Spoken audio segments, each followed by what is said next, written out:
আমরা দক্ষিণ পন্থাও না, উত্তর পন্থাও না, আমরা বাংলাদেশের পন্থা, আমরা মধ্যপন্থীতে বিশ্বাস করি। সেই জন্য বাংলাদেশের সকল রাজনৈতিক দল, রাজনৈতিক শক্তি এবং সকল জনগণের প্রতিনিধিত্বকে নিয়ে যারা রাজনীতি করে তাদের সাথে কথা বলছি। কারণ আমরা একটা গণমানুষের সংগঠন হিসাবে বাংলাদেশ জাতীয়তাবাদী রাজনৈতিক দল আমরা একটা গণমানুষের দল হিসাবে বাংলাদেশ জাতীয়তাবাদী দল বিএনপিকে মনে করি, এবং সেই হিসাবে আমরা সকল মানুষের সাথে, সকল রাজনৈতিক দলের সাথে আমরা আলাপ আলোচনা করতে চাই এবং এই দেশের রাজনীতিতে একটা সৌহার্দ্যপূর্ণ অবস্থান আমরা সৃষ্টি করতে চাই, যাতে সকল রাজনৈতিক দলগুলোর মধ্যে আদর্শিক ফিলোসফিক মতপার্থক্য থাকলেও সবাই যাতে জাতীয় স্বার্থে এক জায়গায় বসতে পারি, সেরকম একটা এনভায়রনমেন্ট, একটা আবহাওয়া আমরা সৃষ্টি করতে চাই, পরিবেশ সৃষ্টি করতে চাই, যার লক্ষ্যে আমরা সকল পন্থার সাথে আলোচনা করছি।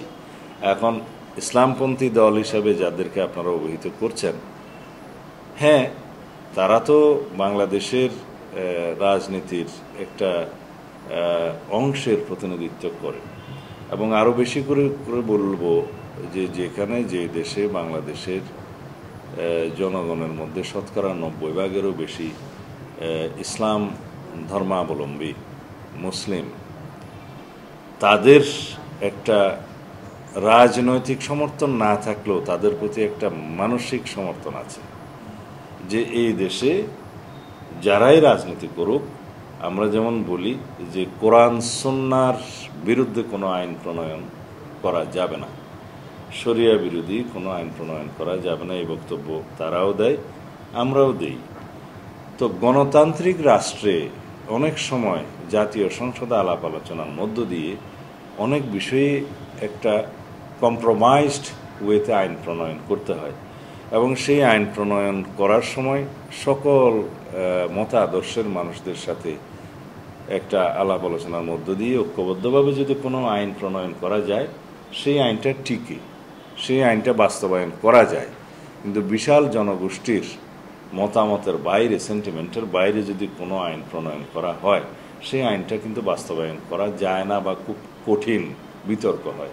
সেই জন্য আমরা একটা ঐক্যমত্য সৃষ্টির প্রচেষ্টা নিয়েছি, যাতে ভবিষ্যতের রাজনীতিতে এবং আগামী দিনের যে রাষ্ট্র আমরা বিনির্মাণ করতে চাই, সেই রাষ্ট্রে কোনো রকমের বড় রকমের বিভেদ না থাকে, জাতীয় ঐক্যটা থাকে।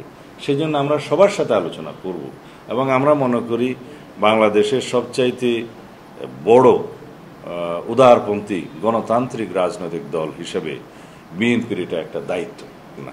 এবং হেফাজত ইসলাম বাংলাদেশ কোনো রাজনৈতিক সংগঠনও নয়, যদিও হেফাজত ইসলাম বাংলাদেশের অধীনে যে সমস্ত সংগঠন বা ব্যক্তিত্ব আছেন, তার মধ্যে 5-6টি রাজনৈতিক সংগঠন আছে, তাদের সাথে আমরা রাজনৈতিক দল হিসেবে আলাদা কথা বলবো। তো এই সমস্ত যোগাযোগের একটা কারণ হচ্ছে আমরা কি চাই, তার সাথে যাতে বৃহত্তর জনগোষ্ঠীর মতামতকে ধারণ করতে পারি, এক করতে পারি, সেটা সুবিধা, ভালো এবং সবার জন্য কল্যাণকর। আমি সরসিনার পীর সাহেবের সাথে দেখা করেছি, আমরা দোয়া চেয়েছি। তিনি কোন রাজনীতি করেন না, তার পূর্বপুরুষরাও রাজনীতির সাথে জড়িত ছিলেন না। আমাদের নেতা মরহুম রাষ্ট্রপতি শহীদ জিয়াউর রহমান সরসিনার পীরের সাথে তার জীবদ্দশায় দেখা করেছিলেন, দোয়া নিয়েছিলেন বেশ কয়েকবার। সেই রীতি অনুসরণ করে আমরা তার সাথে দেখা করেছি, দোয়া চেয়েছি। এগুলো বাংলাদেশের জনগণের, অধিকাংশ জনগণের যে সেন্টিমেন্ট, সেগুলোকে পক্ষে রাখা, ধারণ করার জন্যেই আমরা এই প্রচেষ্টাগুলো নিচ্ছি। এখানে সবগুলো যোগাযোগের মধ্যে রাজনীতি খুঁজলে হবে না।